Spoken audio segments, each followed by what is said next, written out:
பலத்தினாலும் அல்ல, பராக்கிரமத்தினாலும் அல்ல, என்னுடைய ஆவியினாலேயே ஆகும் என்று சேனைகளின் கர்த்தர் சொல்லுகிறார். கர்த்தருக்கு மகிமை உண்டாகட்டும். இங்கு கர்த்தருடைய வார்த்தை சொல்லுகிறது, பலத்தினாலும் அல்ல, பராக்கிரமத்தினாலும் அல்ல, என்னுடைய ஆவியினாலேயே ஆகும் என்று சேனைகளின் கர்த்தர் சொல்லுகிறார். இன்றைக்கும் கூட இந்த இந்த சூழ்நிலையில இந்த வார்த்தையான சொல்லப்பட்டது என்றால், ஒரு ஆலயம் கட்டுகிற விஷயத்தை குறித்து ஆண்டவர் தீர்க்கதரிசனமாய் சொல்லப்பட்ட ஒரு வார்த்தை இது. இன்றைக்கும் கூட இது பல வகையிலே இந்த வார்த்தை நம்முடைய வாழ்க்கையிலும் கூட அது செயல்பட வல்லதா இருக்கிறது.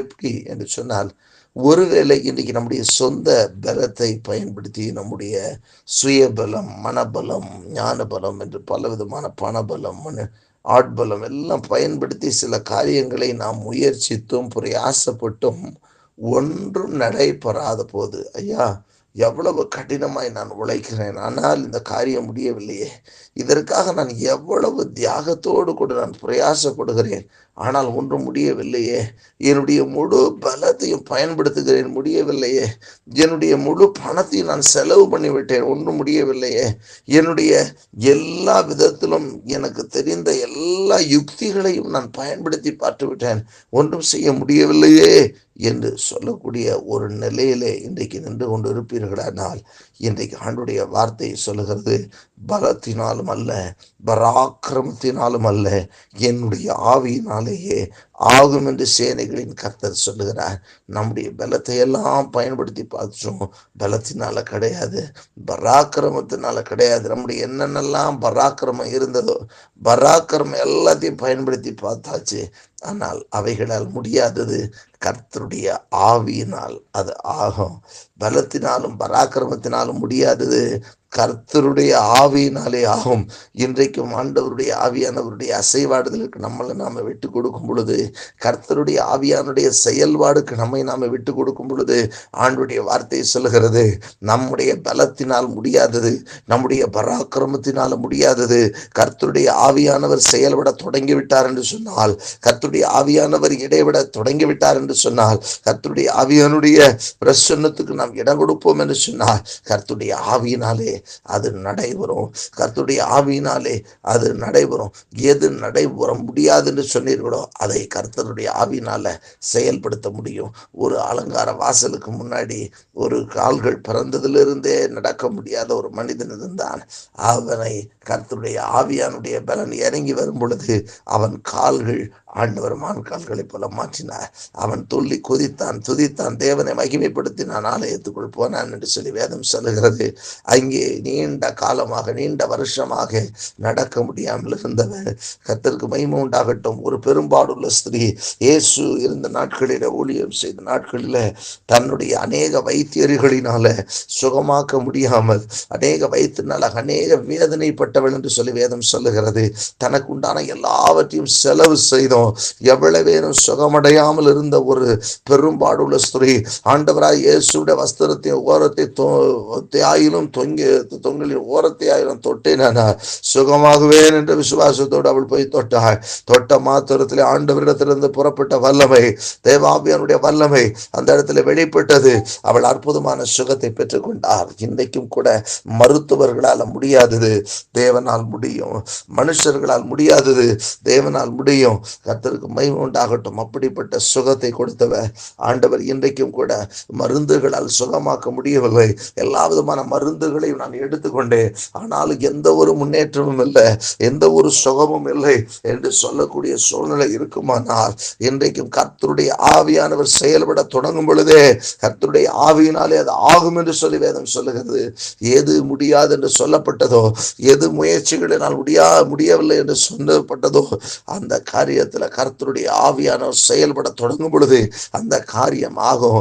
அதே போல நம்ம எவ்வளவோ பிரயாசப்பட்டு முயற்சி எடுத்து செயல்பட முடியாமல் நாம் எடுத்த காரியங்கள் தோல்வியிலே நிற்குமான்னு சொன்னால், கர்த்தர் அந்த காரியத்தில் செயல்பட தொடங்கினார்னா அது ஜெயமாய் மாறும். வேதம் சொல்லுகிறது, குதிரை யுத்த நாளுக்கு ஆயத்தமா இருக்கும், ஜெயமோ கர்த்தரால் வரும், ஜெயமோ கர்த்தரால் வரும். இதுவரை தொடர்ந்து பல பிரயாசங்களை பட்டோம், ஆனால் அந்த இடத்திலே ஜெயமில்லை என்று சொன்னார். இன்றைக்கு உங்களுடைய எல்லைகளிலே கர்த்தருடைய ஆவியான செயல்பட தொடங்கும் பொழுது அந்த காரியம் ஜெயமாய் மாறும். தானியேலுடைய வாழ்க்கையில பாருங்கள், தானியேல் சிறையாகத்தான் கொண்டு போகப்பட்டார். ஆனாலும் கூட கர்த்தருடைய ஆவியானவர் தானியேலோடு கூட இருந்த பொழுது அங்கே தானியேலுடைய காரியங்கள் எல்லாம் ஜெயமாய் இருந்தது என்று சொல்லி வேதம் சொல்லுகிறது. தானியேலுக்குள்ளாக விசேஷித்த ஆவியானவர் இருந்தார் என்று சொல்லி வேதம் சொல்லுகிறது.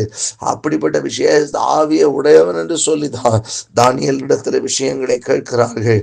தானியேலுடைய காரியங்கள் எல்லாம் ஜெயமாய் இருந்தது. கர்த்தருடைய ஆவியானவர் எங்கேயோ அங்கே விடுதலையும் உண்டு.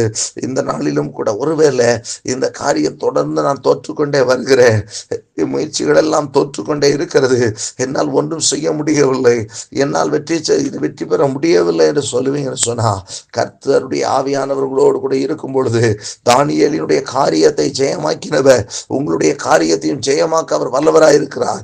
உங்களுடைய அறிவு உங்களுக்கு ஒருதலை கொடுக்க, உங்களுக்கு வெற்றி கொடுக்க முடியாமல் போகலாம். உங்களுடைய எல்லா அறிமுகங்கள் உங்களுக்கு வெற்றி கொடுக்க முடியாமல் போகலாம். உங்களுக்கு அறிமுகமானவர்கள் அவர்கள் சொல்லியும் அங்கு வெற்றி கிடைக்காமல் போகலாம். ஆனால் கர்த்தருடைய ஆவியானுடைய அசைவாடுதல் உண்டாகும் பொழுது அந்த இடத்திலே மகத்துவமான ஒரு வெற்றி உண்டு, அந்த இடத்துல ஒரு மகிமையான ஜெயம் உண்டு. ஆகவே தான் சொல்லுகிறார், ஐயா உன் பலத்தினால் ஆகாதது, உன்னுடைய பராக்கிரமத்தினால் ஆகாதது, கர்த்தருடைய ஆவியினாலே ஆகும். இன்றைக்கு கர்த்தருடைய ஆவியானுடைய செயல்பாட்டுக்கு, கர்த்தருடைய ஆவியானுடைய கிரியைகளுக்கு, கர்த்தருடைய மகிமைக்கு நாம் இடம் கொடுக்கும் பொழுது நிச்சயமாக கர்த்தர் காரியங்களை வாய்க்க பண்ணுவார். கர்த்தரே காரியங்களை வாய்க்க பண்ணுகிறவர். கர்த்தருடைய ஆவியானவரே செயல்படும் பொழுது அங்கே இருக்கிற எல்லா ஸ்ட்ரகிள்ஸையும் உடைச்செறிய வல்லவர. சத்துரு உனக்கு விரோதமாக வெள்ளம் போல வரும் பொழுது கர்த்தருடைய ஆவியானவர் உன் பட்சத்தில் இருக்கும் பொழுது ஒரு பெரிய ஜெயம் இருக்கும். கர்த்தருடைய ஆவியானவர் நம் பட்சத்தில் இருக்கும் பொழுது அங்கே வெற்றி உண்டு. வெள்ளம் போல வந்த சத்துருக்கள் எல்லாம் மண்டியிட்டு மடங்கி போகும், சிதறடிக்கப்பட்டு போகும். கர்த்தருடைய ஆவியான உன் பட்சத்தில் இருக்கும் பொழுது இதுவரை உன்னை துரத்தி கொண்டு வந்த தோல்விகள் இயேசுவின் நாமத்தினாலே வெற்றி படைய செய்வார். கர்த்தருக்குமே உன் பலத்தினால் ஆகாதது, பராக்கிரமத்தினால் ஆகாதது, கர்த்தருடைய ஆவியினாலே ஆக போகிறது. கர்த்தருடைய ஆவியினாலே அது ஆக போகிறது. அதை கர்த்தரே சொல்லுகிறார். ஆகவே எந்த காரியம் ஆகாதுன்னு சொல்லி கொண்டிருந்தீர்களோ அந்த காரியத்தை கர்த்தர் வாய்க்க, கர்த்தருடைய ஆவியானவர் வரும் பொழுது அவர் வாய்க்க பண்ணுவார்.